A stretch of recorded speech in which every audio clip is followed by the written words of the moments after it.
Yo, what up, everyone? What's up, Facebook, Instagram, YouTube? What's up, guys? Just want to jump on, chat it up a little bit, see if anyone had any questions. I've been checking out some of the forums lately. What's up? What's up? Seen some really good stuff. People have been sending me some interesting stuff. And then, if you saw my story today, was just I was in the gym, and a lot of times I get business advice from my gym. A lot of these concepts really, they come through. So I want to share that with you. If you have any questions, please do type them in. Like I said, I got a couple streams going on, but I'll check those out. And if it's a good time, let me know. I'd be happy to, maybe we could do this again tomorrow. And what else? Oh, and let me know if you can hear me, because I got a couple of devices going on here as well. All right, so first off, I want to start, again, thanks for joining me, but let's talk about some kickboxing, right? So I was doing some training today, and my MMA and kickboxing coach, I get so much gold from this guy, because not only is he a champion in everything, was a champion fighter, champion trainer, everything, but just so many gold nuggets, right? And so it's a little story about what happened today. So today we're doing some training, and another student in the class is asking, awesome, you can hear me, thank you. He's asking, like, how do you do this technique? And he keeps going on and on about, like, how do you do this technique? And my coach is like this, he's like, I'll show you how to do the technique, but understand you're kind of gonna fuck it up for a little bit, and the best teacher is reps. He's like, you just gotta do it. You're not gonna get it right because the guy's like, is it like this? Do I do like this? And like trying to show all the shit. And it's like, no. You just gotta perform, man. And he's like, if you really, really fuck up, I'm gonna come, I'm gonna stop by and really correct you and show you what you're doing. But understand, you're gonna fuck up for a bit, man. And the best teacher is reps. And so I'm thinking, like, man, what a great thing. I've heard this before. Arnold Schwarzenegger used to say it all the time, but it's so true. I get a lot of different questions. Mike, how can I become better on the phone? How can I become more confident when I speak to sellers? How can I, whatever it is that you're trying to get better at. And again, this goes beyond just the business world or beyond wholesaling, right? But the answer is put in the reps, man. You just got to do it. You got to understand you're going to fuck up at first, but just put the reps in. So that means the person who's going to be a successful wholesaler is the person who just makes more offers, makes more phone calls, talks to more people, probably gets rejected more. And you got to do these things. YouTube is great. It's great to watch these kind of videos, get inspired, learn, get your education on. It's awesome. You have to do that to a degree, but like, don't stay there. Don't just stay stuck in that learning mode. The guy who watches, 1,000 arm bars on YouTube, same like a guy who watches 100 boxing matches, is not gonna be fit to go and jump into a jiu-jitsu tournament. You're just gonna get fucked up, man.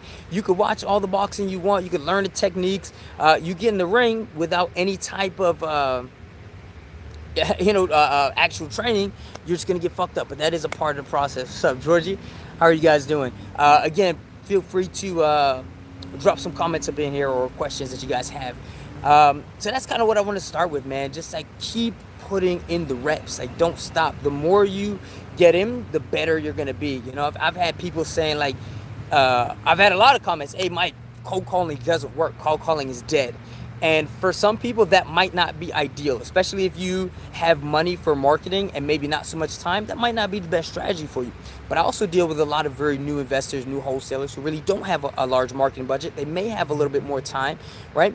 And so I tell them, work on your cold calling. It works, right? And they say, no, it doesn't work. It's like, all right, well, how many calls did you make this week? It's like 10. It's like, of course it doesn't work, bitch. Like, what the fuck?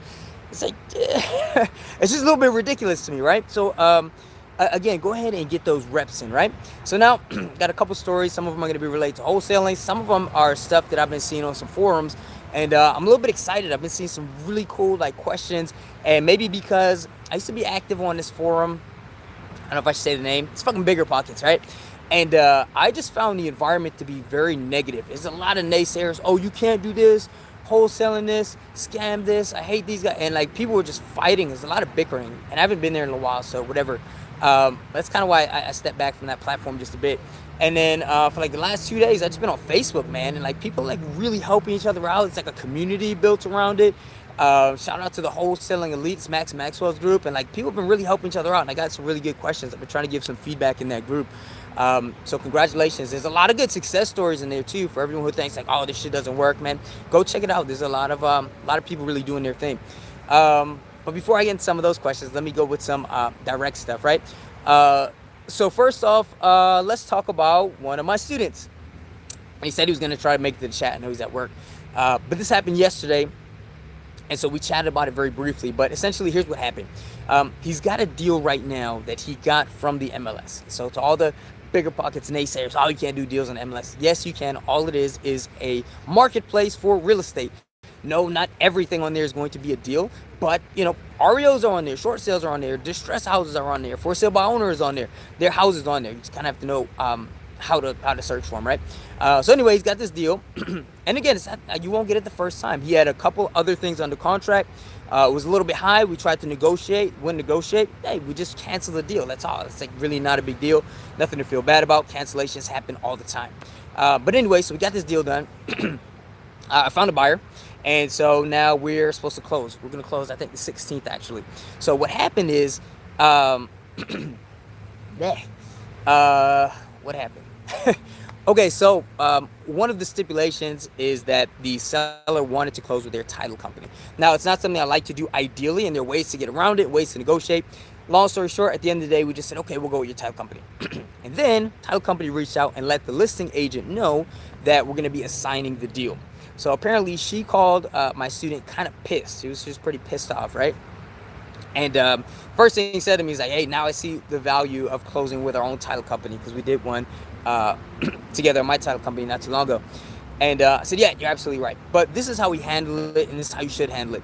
You can absolutely work with realtors. In fact, the relationship between a realtor and a wholesaler should be a mutually beneficial symbiotic relationship, man. You guys can do amazing business together. As a wholesaler, you can bring new buyers in.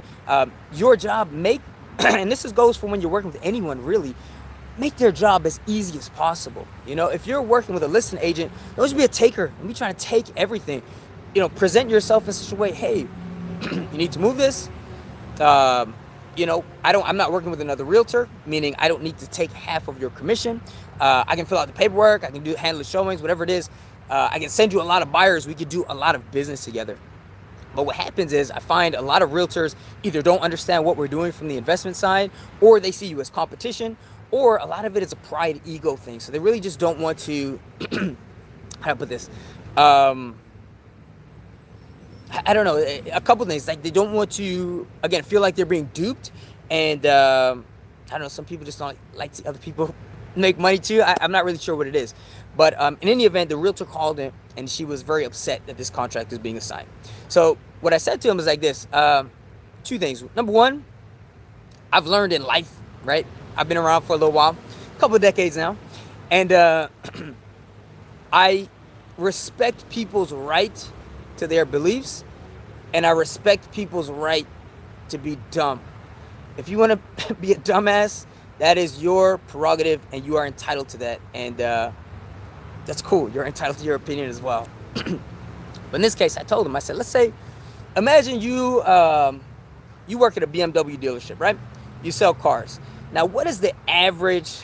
I know that's frat right there. What's happening, my brother, mob? So what's the average if somebody comes and buys a car, right? Once every 3 years, 5 years, 10 years, right? Just average again. So you make your commission on the sale of the car, right? Now, let's say I come to your dealership once every 2 weeks, right? And I buy a car from you. And every 2 weeks I show up and I buy a car from you, and you get paid a commission. A month later, or a couple months later, you find out that I'm taking those cars that I bought from you, and I'm driving them around the corner, and I'm selling them for a higher price. Would you get mad? Like, does that make any fucking sense at all? Absolutely not. So I think number one is that, again, back to the pride thing, you really just want to, it's that people don't want to feel duped. So the first thing I say when I'm assigning a contract, well, it's not necessarily first, but there's two main points that we need to make here, and I already started with the other one, so we'll go back to that. Is number one, you want to focus on the relationship, right? So you want to let this person know that, hey, again, there are selling points. It's not about you making money. Nobody gives a fuck about you, right? But you look at it as this person. Listen, I'm coming to you directly. I'm filling out all of the paperwork, so I'm taking care of it, so you don't have to deal with paperwork. I have buyers. Sometimes you're gonna present yourself as a buyer.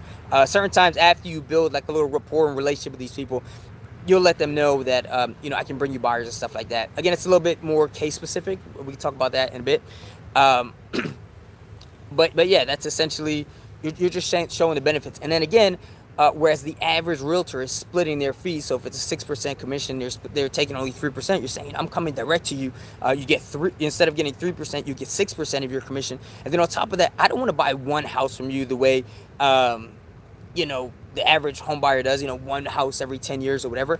I want to buy houses from you multiple times a month. I'm going to come to you multiple times a month. I just want to feed into your system. I want to bring you buyers. Like, I want to help you do more business, and I want to make it easy as fuck for you to do it, right? And then when you come to someone, in that respect, it's like, makes it a lot easier for them to work with you, right? Now, as far as the whole assignment piece, I don't necessarily say that, and I don't necessarily recommend that you come out and talk about wanting to assign a contract off the bat. Some people have just had like bad experiences with that. It can be a red flag, anything like that. Jesus Christ, music is loud. But I always say that my assignment is more or less an option for me. So let's say that you're brand new to investing, you're brand new to the game, you have zero money in your bank account, you have nothing, and you have a horrible 500 credit score, right? Now, let's say you find a property that's worth $100,000, and for whatever reason, it's vacant, it's boarded up, and you can get it for $50,000, right? Because the deal is so good, your bank account, your credit, all becomes irrelevant. There is someone out there, private money lender, hard money lender, who will give you that money, again, depending on how good the deal is. So my point in that is, you don't have to look at it like, hey, even if you're a wholesaler, you got to think in your head like, I'm an investor. If my deal is really dope, I actually could close on this. I don't have to use my money. That's like Rich Dad 101 shit, right? And that's how a lot of people have started their real estate empires and stuff like that. I've used other people's money. It happens all the time. A lot of my buyers that buy properties from me, they're using hard money. You know what I'm saying? So, back to the assignment thing, what happens is you want to look at it as like, listen, this is more or less just an option for me, right? So in this case, what are the numbers? All right, so the property's on the contract for $245,000. We're gonna assign it to the end buyer for $260,000, right? So you can go back to the agent and say, look, we had to agree on 245. That was not his first offer, by the way. And then you say, listen, if you could get it for me at 220, because that's the number I came up with, I'll keep it all day. It doesn't matter to me. I'll keep it. However, someone I know from my local RIA, we talk. They know that I have this property, and they're gonna basically give me, $15,000 to sell it to them. So would you not do the same thing? You know what I'm saying? Like, how could you be mad at me for doing that? It's just one option that I have. So again, even if you're a wholesaler, you think about it from the perspective that I'm a real estate investor, and this is just one of my options. So I could keep it, and rent it. I could keep it and sell it in 10 years. I could keep it and sell it in 10 minutes. Or somebody comes to me and they say, hey man, I'll buy that right off you. For a markup. Imagine you were buying a car right now. You paid $30,000 for the car. You're about to drive off the lot, and somebody hits you and says, "Hey, man, I'll give you $40,000 for that." Would you not jump the fuck out the car and be like, "All right, give me that. Put 10 in your pocket and go buy another one"? You know what I'm saying? Like, this makes sense. So again, it's just that people don't necessarily want to feel like duped or fooled. So if you explain it to them in that way, hey, I was very interested. I think the price is a little bit high. It doesn't necessarily work for me that way, but this is always just one option I keep in the back of my head. And so, we're going to sign it off. And again, the contract was assignable, and that is an executed, legally binding contract by both parties. So whether that agent wants to get pissed or not, at the end of the day, this is just what we're doing. But yeah, that's just one way to kind of explain that, right? All right, so let me just check if we got any questions, comments right here. What up, guys? Thank you. That sounds cool. Okay, so listen, agents. All right, let's see. How do I find motivated sellers? A lot of different ways, man. One thing I'd recommend for you to get started, go to my website. It's www.needmotivatedsellers.com. I got an ebook. You can download it for free. It's got a lot of different ways. There are free methods, there's paid methods. I got some links to some of my videos where I actually like show you over the shoulder style how to do it. And a lot of the time is like, people always want to know what's the best way to do it, what's the best list, the best that. And very rarely, and I'm telling you guys, and I'm gonna get this question like probably for the rest of my life, it's not about the best list or the best source. It's about the execution. It's all about consistency, because again, there is some sense of like randomness to the game. The other thing you have to do is you have to match this to like your style and your resources. Like if you have a lot of time on your hands but you don't have a lot of money, the shit that I would recommend for you to find motivated sellers is going to be completely different from someone who has a lot of money but they have no time. You guys are going to pursue completely different strategies, and they're going to work equally for both of you. But what you don't want to do is be one of those people who just like research all the time. And I've definitely been that in wholesaling. I've been that with the gym. You got these guys who are like the best workout plan, da da da da da, and they spend like all day on bodybuilding.com trying to figure out if it's 5x5 or if it's kettlebell lifts, and then if it's keto diet or if it's low carb diet. These motherfuckers never go to the gym. It's like you pick something and just roll with it, right? But that ebook will help you out a lot. I'd like you to go through it. In addition to the sources, I'll also give you some information on like which source would be best for you to pick. And then if you have questions, that's what I'm here for, man. I'm going to be doing more live stuff. Like I said, I've found like a couple communities where people are actually trying to help each other, which is actually really nice. So I want to be on here a little bit more than in some of those naysayer places. So definitely peep that, and then hit me up. Questions in the DMs, always a good thing, and I'll respond to those. And if I get a lot of people asking the same questions, that's where I get the inspiration for my YouTube videos, which I want to make more of. So send me those questions. All right, let's see. Should I put my business name on my bandit signs? I do not advise doing that at all. If you think of the name bandit signs, it's because they're typically illegal in most places, right? So you want to actually use a number that is not traceable. Now, if someone hits you up, let's say you put a Google Voice on there, voice number, and code enforcement calls you and they say, hey man, you got to take this down, like be very respectful, be very apologetic, and just go take that shit down, right? Just take it down so you don't get in trouble. At the same time, the punishments are different based on the municipality and where you put your signs. So for example, some places, the fines might be a lot. There was this dude I met in a Dade Real group, and he said he pays like $2,000, I think, a month in like fines, but he only does bandit signs, and from that makes like $10K a month. So it just keeps paying the fines and like netting $8K. So again, this is all within your comfort zone, but no, I do not recommend that you put your name on your bandit sign, not at all. Do you advise marketing a house on Facebook Marketplace, which is under contract via a real estate agent? It was on MLS for one day when I got it. I'm afraid the agent will see it and be angry. If you have it under contract and your contract is executed, then yes, you can put it on there. I don't think it's a big deal. A lot of times, could that happen? Yeah. You know what I'm saying? It definitely could. The agent could be angry. But at the same time, you have, especially if it's assignable, you have... again, an executed agreement, a contract. You are looking to assign or sell your contract. Your contract is a tangible asset. You're not selling the house. You're not brokering real estate, which is a common misconception. You have equitable interest, so you're allowed to do that. And then also, what I would say, and again, it's very rare that they're going to even find that and call you out. But let's just say they do. The person rings you, hey, man, what the fuck? I thought we were doing this deal. They say, yeah, man, I'm looking into it. I still have to do my inspection and make sure. However, as a backup plan,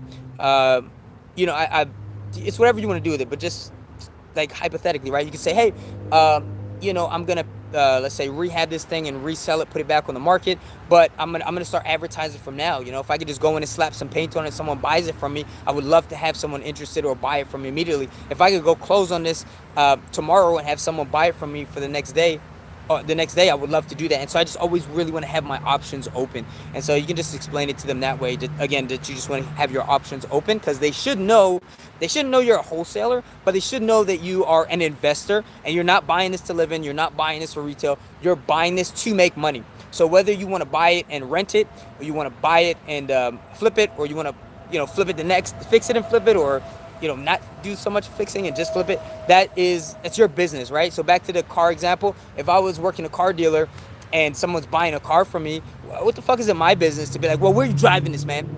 Are you going to be Ubering here, or You know, or you be driving out of state. It's like, dude, don't worry about it, man. This is like, it's none of your business. I'm buying a car, so you need to worry about. So that's how I would do it. But again, like, I wouldn't worry too much about these things because I like half the shit that you really worry about very, very rarely happens. And if it does, you know, it's like a lot of people are fearful of like, what if this person gets mad at me? It's like, you know what? They get mad at you. It's like, you'll probably still be here the next day, right? You'll be okay. Like, it's not that cool, right? I mean, it's not that big of a deal. Yo, Donovan, what up, man? Someone says, speaking of bandit signs, they call me all the time. I can't remember where I put them out. Can they find me? It really depends, man. Like like right now I'm in Boca Raton. I would never put a bandit sign out here, man. It's kind of bougie. There's a lot of fucking gated communities, really nice places. I just wouldn't do it, you know?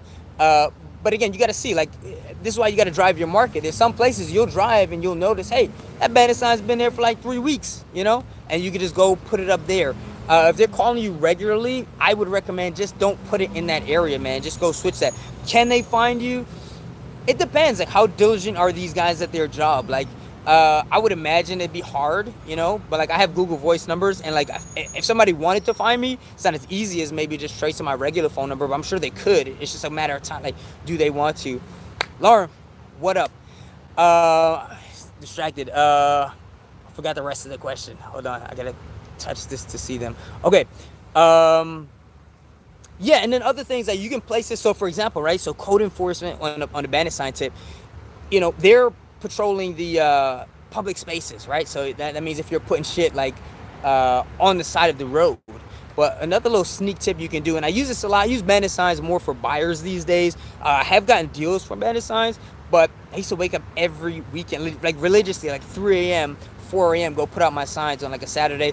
Granted, I could outsource it, but for right now, just like I just don't really do it. But it's a great method to use to sell properties. So what I do is I know where do a lot of contractors go on weekends, a lot of cash buyers, right? They go to Home Depot, they go to Lowe's. And so if I have a property I want to sell, I'll use my bandit signs to advertise property to sell. Remember, you can use it for buyers and sellers. And what I'll do is I'll put it right on the edge of the Home Depot parking lot, right? Because that's private property. So when code enforcement comes by, I put it right on the corner. So, you know, it's right on the corner by like the stoplight. So all the traffic from the road, these guys can still see my sign. But code enforcement, that's on a private property. So they can't take it. Now, at the same time, everybody working in Home Depot, they typically, for the most part, don't walk to the very edge of the parking lot. So I'll just put them right along the entrance and exits.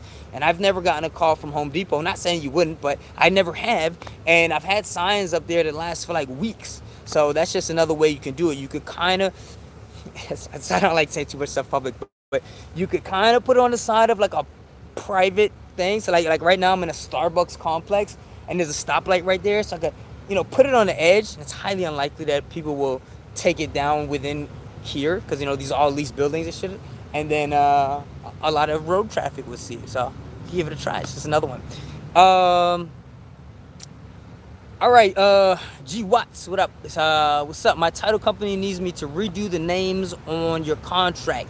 It doesn't make sense to me having an issue. Yep, well, that depends on what their issue is, man. So it really depends. How is it structured? Are you doing an assignment? Are you doing a double close? A lot of times, the main thing to do is like, and this is why it's so important to work with a good title company and ideally work with the same title company over and over. It's a lot of benefits. I'm doing a video actually, probably over the weekend. I'll film it on how to pick a really good title company. But it's same like a barber, man. Like if you go to a different barber every time, they might do a good job, but they might not know what you like, and it might just fuck your shit up. So like it's really good to work with the same people so they know who you are and what you're doing and stuff like that.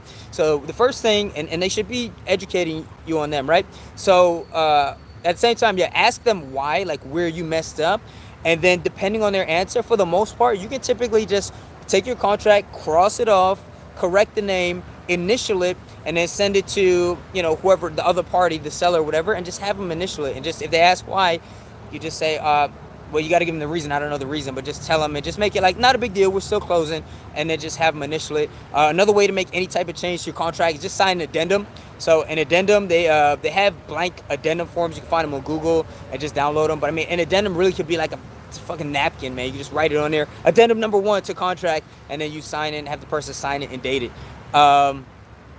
So yeah, if you have details on what the actual mistake is, I can let you know. Let's see, we got a request to be live in a video. Let's check it out. And in the meantime, I'm gonna peep some other questions on this side while we're waiting for G Watts. Make sure I got my volume up here.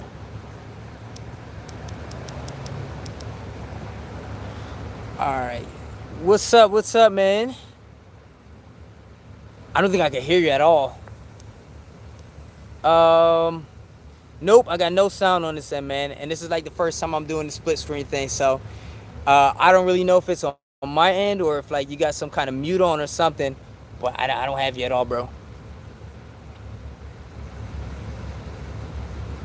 I can't see it, man. Sorry, and I don't want to mess this up for everybody. So what you could do is like maybe screenshot it and message me in the DMs, man, and then I'll try to figure out if it was on my side or something. And worst case, not feel bad, I'll like call you back or something, man. So in the meantime, just do that. And yeah, someone says they can hear us both, but I can't. But I'll take care of you, man, because I appreciate you. Appreciate this type of engagement. So yeah, I'll definitely take care of this for you, man. All right. All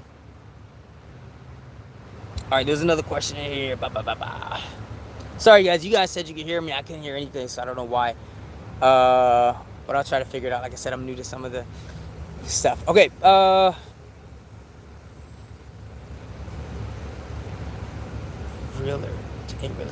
Is there a difference on how to fill out the purchase and sales agreement as a wholesaler versus just a regular buyer?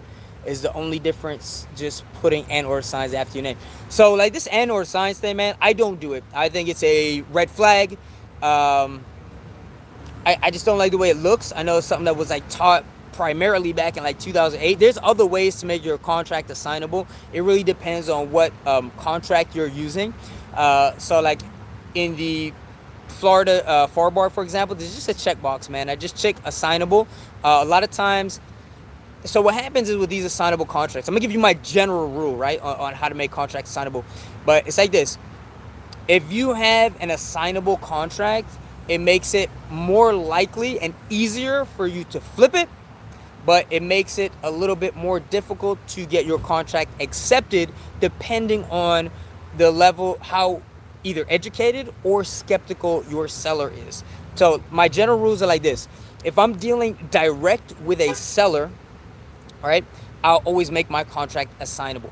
If I feel like there's not a lot of competition on a deal that is listed on the MLS, let's say it's been around for 90 days, you know, they didn't have an offer in 90 days, but the day you submit an offer, now they got like 10 offers, and it's, you know, they need highest and best. It happens all the time. I'll make those contracts assignable.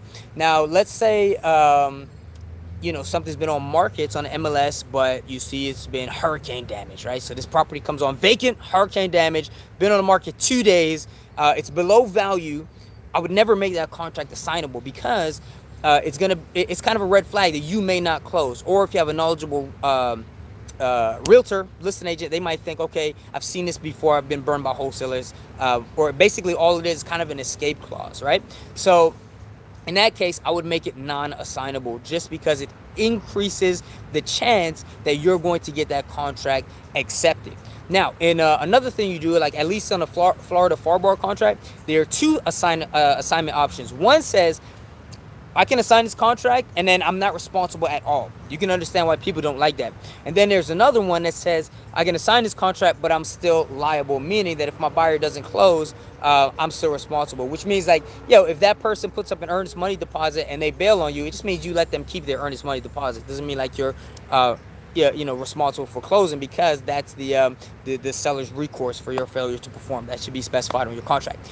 So that's kind of my general rule.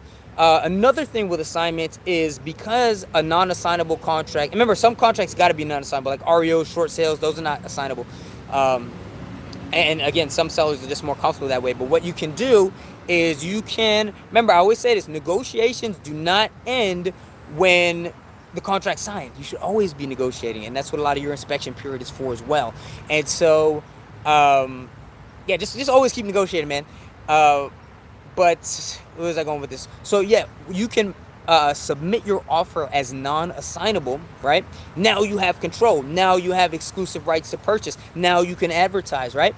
And then later on, you can submit an addendum and say to the seller or realtor, hey, is it cool if we just make this assignable, right? And if you're already in a deal, or if you already put up a deposit, or if they already see you're serious, a lot of times they'll say sure. And a lot of times they'll say, well, why? And you just say, well, I'm not really sure how I want to take title. I'm not sure if I'm going to put this in my own name. I'm not sure if I'm going to put this in my LLC. My partner and I might start an LLC. I'm just not sure how we want to take title, and I'd rather not have to quit claim it later. So whatever. And that's when you can say, but, you could write, but, just so you know, I'll make it assignable, but that I'm still responsible. I'm still liable for the closing, basically. And then a lot of times, probably like 8, 9 out of 10 times, they'll just sign it and be like, okay, let's move forward with the deal. And again, this is why a lot of your negotiations work so much better once you're in contract, because a lot of this is like psychology, man, but it's like, so it's like before you sign the contract, it's like these people don't know you. They don't know anything about you. Like when you're asking for all this stuff, like I need this much price reduction. I need assignable. It's like it can be a bit much. And they're like, hey, man, I'll entertain other offers. I'll see who else is coming in, whatever, right? But once they've signed with you, right? This is how the human mind works. A lot of our decisions, you guys, I'm sure, have heard me say this or know it. That's kind of common knowledge. But it's like we make a lot of decisions emotionally, right? And then justify them. We backwards rationalize them, rationally, right? So once that person signs with you, they're saying in their head, okay, I made a decision to go with this person. And their brain is not going to want to tell them, hey, I'm wrong, or hey, I got to back out of this. It's going to try to convince them that they made the right decision, right? So at that time, it's easier to ask for more things. Now, especially if you're in the phase where you've put up the earnest money deposit or something like that, or you've built a little bit rapport, then it's a lot easier. But remember, someone who's selling, especially motivated sellers, remember guys, we are working with motivated sellers, and a lot of times that means they have an issue. They have a vacant property that they got to pay taxes on, that they got to maintain. They got tenants that are pain in the ass that they just had to evict. Now they don't want to deal with this shit anymore. They're getting divorced. You guys get the idea, right? Pre-foreclosure, some problem is there that they have to solve, right?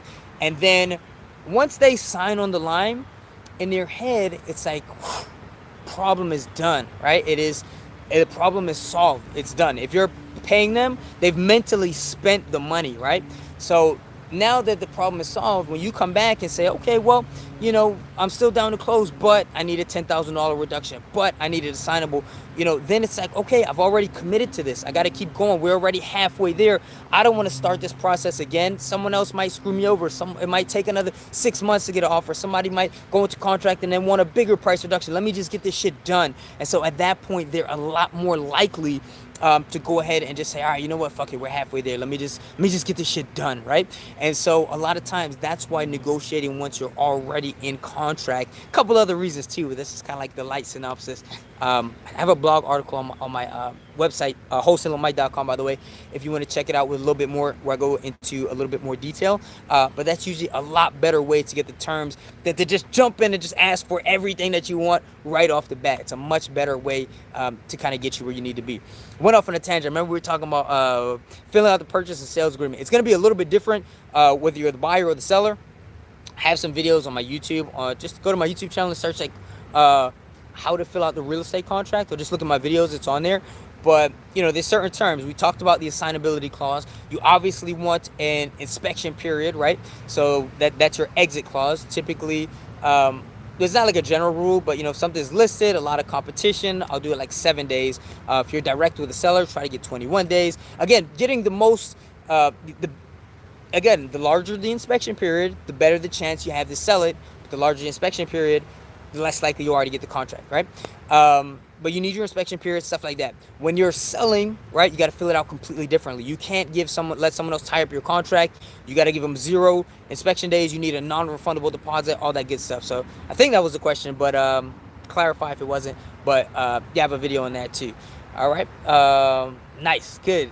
Literally just did a deal for that. Awesome. Yo, I really am digging this, man. Like I said, I haven't done this in a while because I just started seeing some of the naysaying and negativity, and I wasn't feeling it. And then when I see people like doing deals, and like some of my students, when that first thing, like, oh shit, like this shit worked. And then I'm finding like communities that are actually positive and like building each other up, man. That shit is dope. It really is amazing, and just another additional benefit to this business, which I didn't foresee, but a reason why I really love it. All right. How many Google Voice numbers can you have at one time? I'm not really sure. It's a good question. You can only attach one Google Voice number to to one number. But there are also some workarounds because like I got T-Mobile, so I have like different lines, and then each line you can attach to a Google number if you want. You can attach it through Skype. You can do stuff like that, and then for you can just have different Gmail addresses if you want to use one. It's like a voicemail box to catch stuff. But to my knowledge, you can have one attached to your actual phone number, and then have other ones. Smush Life on here. What up, man? Mike, what can I do if I don't have an attorney or title company? Can I close my deal with a cash buyer? So wait, if I'm reading quick, can you close the deal with your cash buyer's title company or attorney? You can, but my thing is this: listen, you don't want to be in this business to do one deal. You want to be in this business for hopefully a really long time, right? It is worth it to get a title company, get a or an attorney if you're in that state. And the best way to do it is go to meetup.com, search for your local RIA, reach out to the head of that RIA, email them, just ask them who they close with, right? Then after that, I think it start raining. I'm getting lost here. Then attend the meeting. A lot of times they'll have a representative from a title company or a closing company will be there, right? Damn it, I'm about to get rained on. I want to get my computer away. Give me 1 second, guys. Let's take a little walk here so we don't fry my computer up. Yeeks. And then someone got to remind me what the hell I'm talking about because I forgot. Oh, man. Let's try not to get these ladies on camera. They look very comfortable, and I don't want to make them awkward. Yeah, that's the thing about Florida, man. It'll be raining 1 second, and then we'll be good. Hold on. I got to go get my book bag, which I left over there. 2 seconds, guys. I'll be right back.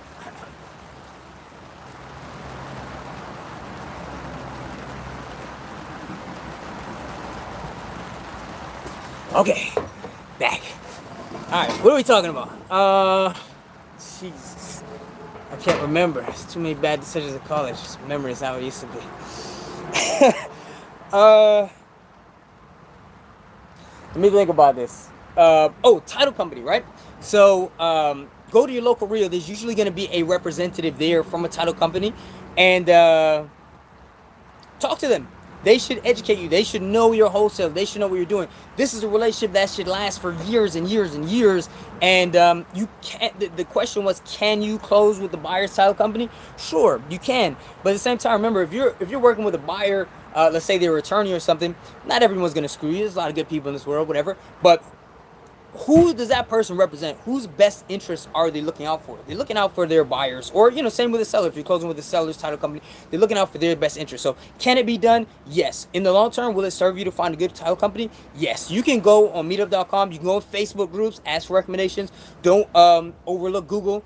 Go to Google, look at some reviews, and you should do that today, like right now. Find a title company or find an attorney. Get on the phone, call. Within 5 to 10 phone calls or emails, you'll have a title company. And then what you should do is you should call them. Hey, I'm looking to flip properties. Do you guys work with investors? Do you do assignments? Do you do doubles closings? Ask them. If they're kind of like weird about talking to you or sketch, or they don't know what you're talking about, just hang up the phone, call the next one.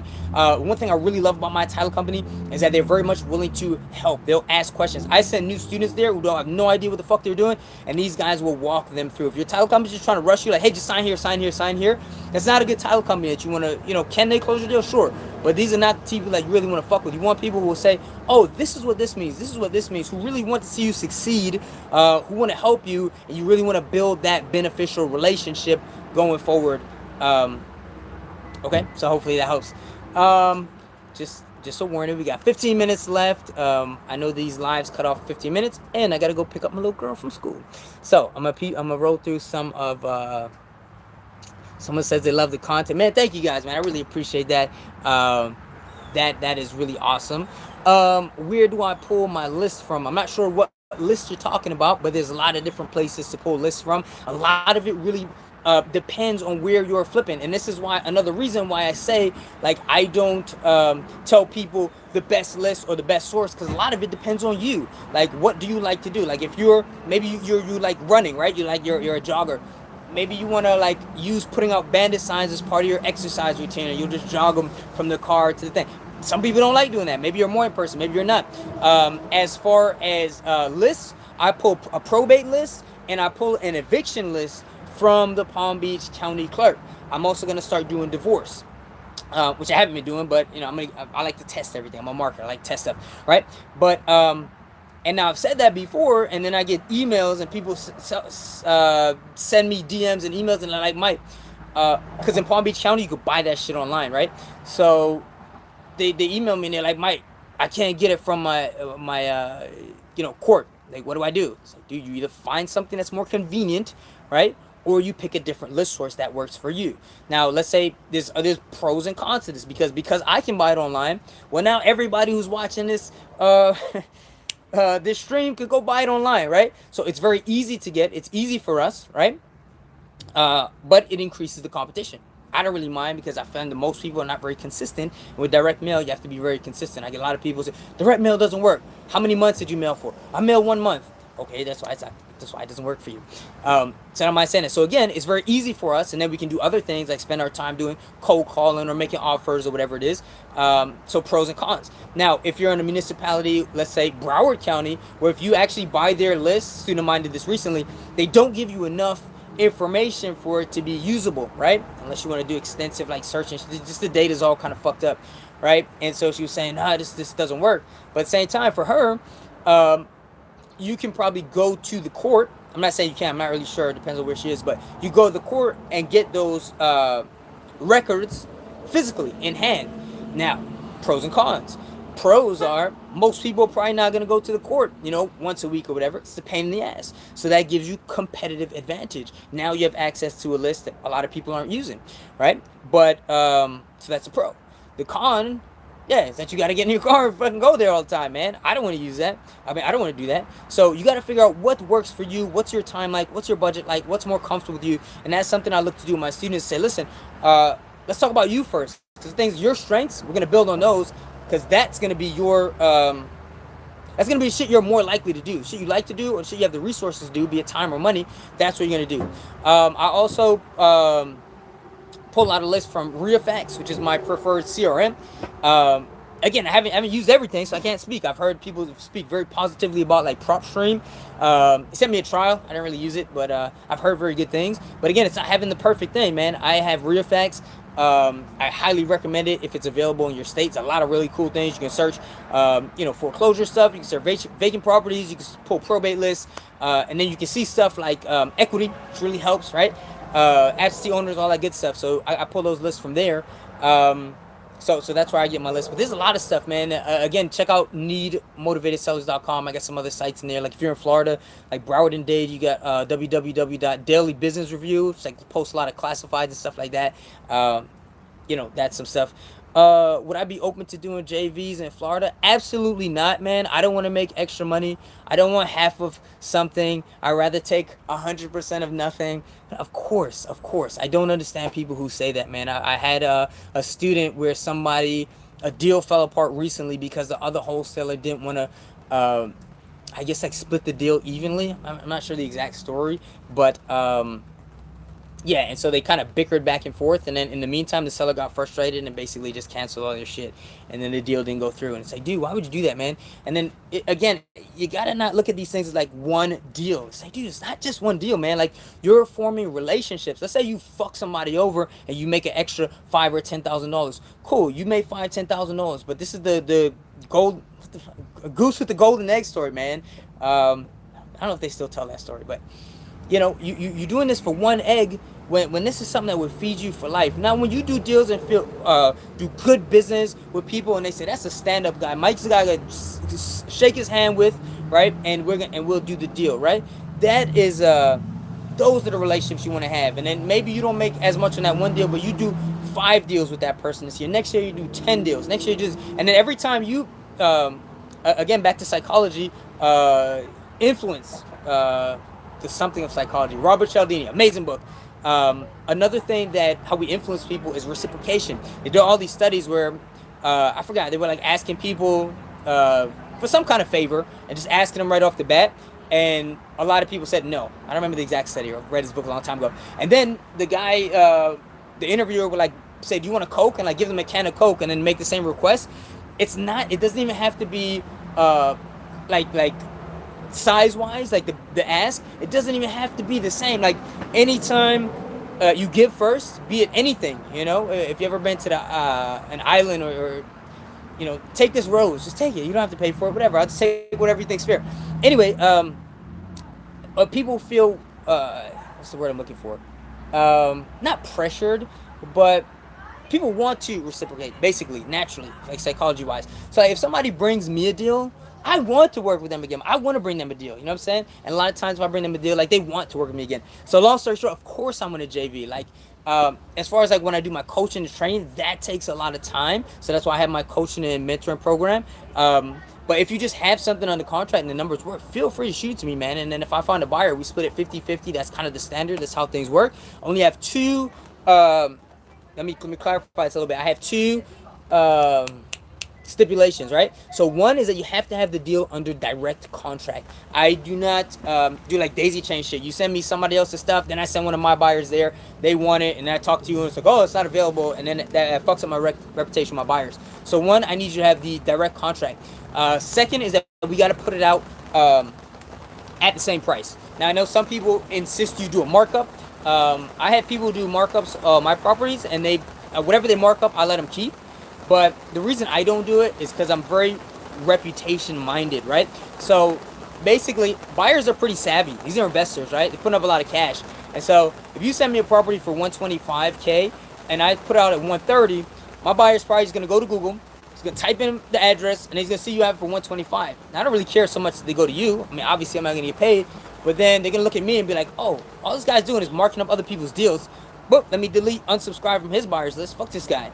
And then it really messes up my reputation. So I would rather make less money but maintain good relationships with my buyers. So those are my two things about JVs. And again, I do them just in Florida. But yeah, if you got some, hit me up. And okay, the site name is ReaFax. Can I type in here? I think so. But anyway, ReaFax, like a fax machine. So that's REIFAX.com. Also, I have a promo code. What's my promo code? 4409. If you put that in when you sign up, it'll save you like about $50 a month. Depends on the plan you use, but it's about $50 a month. But yeah, really, really good stuff in there. It lets you you can pull comps, and I like the comps in that system too because you can do stuff like search by subdivision, which is really cool. Yes, just like that, ReaFax.com, which is really good, which helps you pull comps. You can print out a lot of reports. Again, you can pull those lists, and then you can save templates, so emails for follow up. You can also send bulk offers. If you don't know what I'm talking about, check my YouTube channel because I have a video where I show you exactly how I do it. And I could send out contracts filled out, signed, everything. I did 20, 50 contracts in a matter of 2 minutes. It's really cool, but just watch it because it's a little bit hard to describe here. All right. Let's see. What up, everyone? Hold up. Propello. I don't know who's coming to the rally in Minnesota tonight. I don't know if this is trolling or what.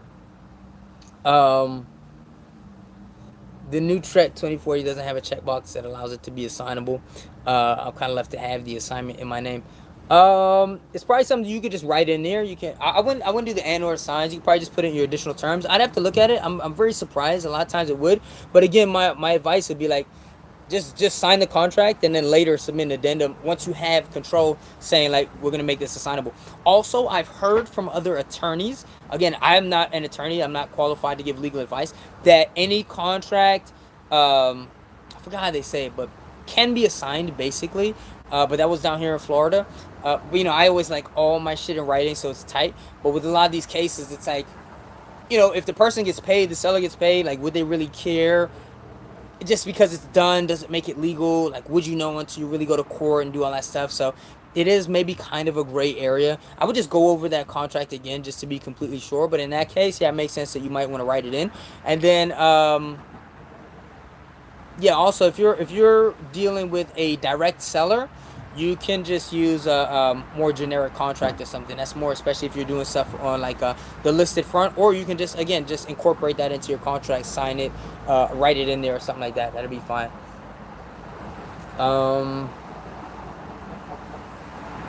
Do you search code violations for leads? Yeah, it depends on where you are. I've done deals where I have done code violations. It's not something I'm pursuing so much right now as a regular source. Like I used to live down in Broward County, and I have a video where I show this in Hollywood, and that was the list they got a couple of deals from. But everywhere is a little bit different. Like some, especially this is what we talked about before, with like how I buy the probate list. But like in Hollywood, they'll show, and again, the video's on my site if you want to watch it. They'll show you exactly what the violation's for, and you could just search to see all of them, and you could sort by like high grass or like trash in the yard or shit like that. So that's going to be really helpful. Now, if you go to like Lake Worth, which is an area which I really like, if you go to their code compliance site, you have to search by like the case number. So it's not really going to work for you there. Also, I found a site, Miami-Dade has a really good one that lets you search by, again, the actual violation. And then, you know, that gives you some insight. Just because someone has high grass and trash in the yard, is it necessarily a deal? Of course not. But it's,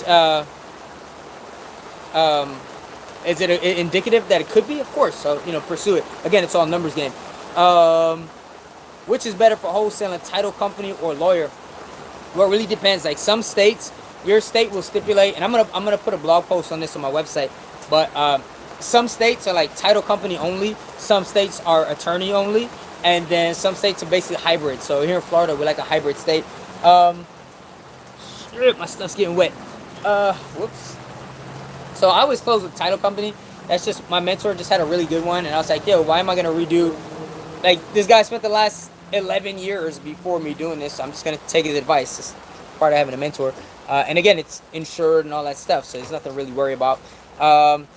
And attorneys in general, probably, so you're getting the same kind of insurance policy, but attorneys generally tend to be a little bit more expensive. So if I had to pick, especially as a wholesaler where you're just kind of in and out, I probably would just pick a title company. But again, like I said, certain states, like if you're in New York, you pretty much have to close with an attorney, or unless, you know, you have some special relationship, or if you're trying to do like, you know, let's say something with like a lot of trusts or like some kind of weird deals. Like I'm strictly a wholesaler. But, you know, if you get to like weird stuff like mortgage wraps or, you know, taking over stuff like that, subject twos, the stuff I may get into like later in my career, and I'm sure I'm leaving money on the table by not, like, just being straight up by not pursuing those deals. But at this point in my life, it's like I believe in like trying to be a master of one thing. If you're really trying to specialize and get this shit tight, then try to be a jack of all trades and then just kind of like fuck everything up. So as far as where I am right now for wholesaling, I'm pretty much stuck on the title company. But part of it will depend on your state. And then the other thing is like call, man, see what they're, if they're like additional fees or if they charge, you know, attorneys might charge you like an hourly rate, you know. When I go to a title company, there's no hourly rate to charge. You get your title insurance policy, you know, there whatever costs that you have to pay for that, the doc stamp, shit like that, and then that's it, you're done. So short answer, from my perspective, I would choose a title company, but, you know, depends on your state and all that good stuff. All right, we got time for a couple more things, man. I don't want to be late picking up my girl. Do I think texting is a good idea? Sure. I've heard people say that, like, you know, if you text too much from, let's say, a Google Voice number, Google will basically hit you up and say, we're going to ban your account. You're basically, like, spamming. That hasn't happened to me. I've not done texting from Google Voice like that, like mass texting. But that's just kind of something to be aware of. But, yes, I think texting is good. But I don't believe, like, you need to pick one thing. Like, why would you pick one thing? Like, my thing is, like, how can I get in touch with somebody no matter how uncomfortable, no matter how much this, that? Like, in general, texting probably is one of the better things because, you know, number one, you're getting people who are somewhat interested in you. But I find that in the majority of people I speak to, I feel like most people like to text. I personally like to text. I don't really like being on the phone that much. Personal preference. But when it comes to, like, you got to look at it this way. Like, if it's going to be a $10,000 spread or $20,000 spread, what am I willing to do? Like, texting is probably more comfortable for a lot of people than, say, like a cold call. But will I cold call someone for 10 G's? Will I cold call someone to quit a fucking job that I hate? Of course. And so sometimes it comes down to persistence. Sometimes I'll call. If I can't get them, always leave voicemail. After that, text. If you have their email. And then I had a student today. We talked on the phone quite a bit. And I told him, I said, go knock on that. So this is what happened. Joint venture deal. Yeah, I talked about this earlier. So the other wholesaler involved basically fucked the deal up. And then the seller canceled on them. And that wholesaler said they were done. But all parties are done, right? So I'm like, and he already had a buyer set up. The buyer's ready to go. So I said, it was like, yeah, I'll find their phone number or whatever. And again, the other wholesalers weren't a part of it. So he said, yeah, I'll find their phone number. I'm like, yeah, if you can find it, call them, get in touch with them. But if you can't, like, the address, like, just roll up on them. It's not the most comfortable thing. The person might be a little bit maybe upset or whatever, but it's like, dude, this is for a deal. Like, so knock on the door, a little bit apologetic, hey, and just fucking do what you got to do to get that shit, to get that contract on me, So basically, it's like do everything, do a little bit of everything. When cold calling, we're leaving a voicemail, be resourceful. Yes, I would always leave a voicemail, but I don't necessarily go into like too much detail. A lot of things I've been seeing lately too from like other wholesalers, which I think worked a little bit better back in the day, but it's like, hey, are you looking to buy your house? And then even when I put out like as a wholesaler, because people think maybe I'm a motivated seller, but I get stuff that says like, hey, are you looking to buy your house? I'll make you an offer right now. I pay cash and close in 7 days. Like, that's like a good messaging to have, but like at the same time, I see so many of those, and I'm sure that a lot of people are seeing these, that it can look scammy, And so like when I've seen people send me screenshots, a lot of times these sellers like just text back and like fuck off, like lose my number. So a lot of times like I wouldn't necessarily leave too much detail, just enough to like a little bit of intrigue. So a lot of times if I'm texting something, hey, I'm an investor, I've been purchasing the area, interested in your property, if you're interested in selling, just give me a buzz. And I won't necessarily put all the I'll make you a cash offer, blah blah blah blah blah. If it's a completely cold lead where you're just hitting up like a lot of random shits, but definitely leave a voicemail. I do agree. And I do virtual wholesaling virtually. So I do virtual wholesaling in the sense that I do not see most of my properties. Never been there. Don't really have a desire to go. But I don't virtual wholesale in other states. And that's because, like, for example, my title company, even though they're here in Fort Lauderdale, they can close in anywhere in Florida, in any county or whatever like that. Also, I got established buyers and stuff like that. I'm really, like I said, trying to hone in on my niche. Like I said, I'd rather be the master of one area than try to be spread way too thin. And so at some point, I think I would like to branch out to like other states. Probably Georgia would be next. But as of now, I'm just doing Florida. But at the same time, like, I have done deals in places I don't even know where they are, man. I did a couple of deals in Apopka. I don't even know what that is. I think it's like the Orlando area. Never been there or whatever. Never been inside the house, but I've done those deals. So yeah, it's virtual. It's just not by state. But again, depends like how bad you want to do the deal. I've also done deals.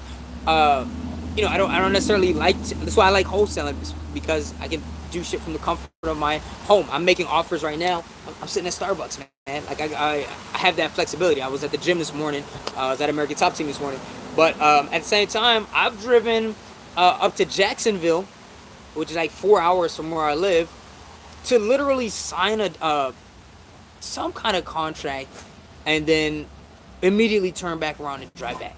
And I don't remember why they couldn't like just send it to me or overnight. It was something that happened. I don't remember if it was a trust and we were working against some type of deadline. It was a HUD home deal, so I think that's why the deadline was something like that. But anyway, it's like, how bad do you want it, man? So like I had to like drive up there just to get the deal done. So like, how bad do you want it? Like, it's kind of up to you. All right, I think we got like 2 minutes left, or I'm gonna be late picking up Jaders.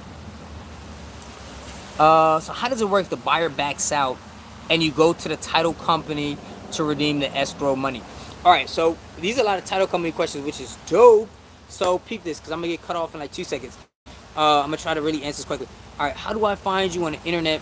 My website is www.wholesalingwithmike.com. If you go to YouTube and just type in Mike Hill Titan, my channel will pop up.